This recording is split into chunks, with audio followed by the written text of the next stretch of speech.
关节不退化，骨质不松。我是你的骨科医师戴大伟。这12天的时间来澳洲观摩手术，可以说是收获满满。今天是最后一天，还一直站到晚上6点半。现在是6点半的时间，但是外面天还非常亮，天气还非常好。这个就是澳洲墨尔本的夏天。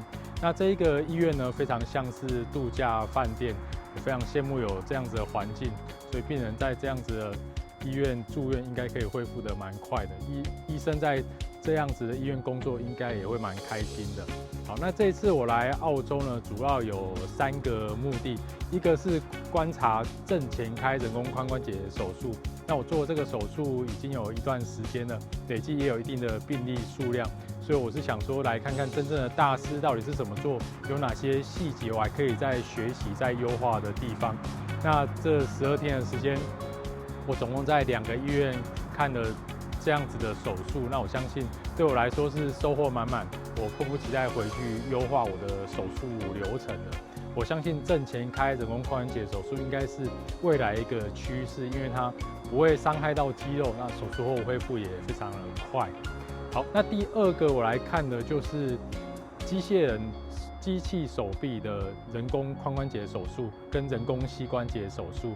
那现在呢，在欧美国家甚至在澳洲，目前这种机械手背辅助的人工关节置换手术已经非常的流行。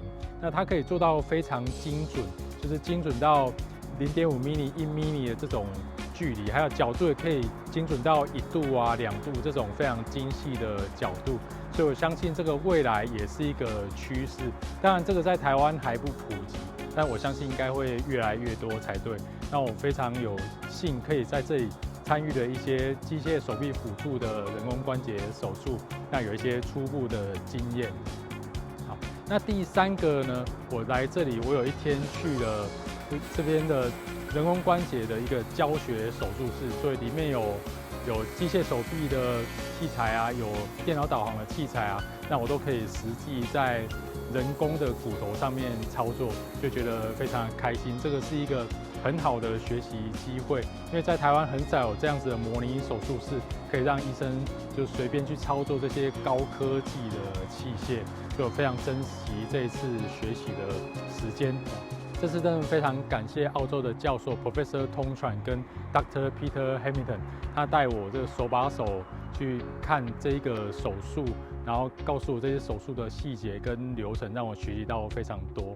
也非常感谢这个在这里的每一个 team member， 他们都对我非常好，而且很高兴有人可以从台湾过来这样，所以他们都是很热心的教我，很热心带我在每一个步骤这样。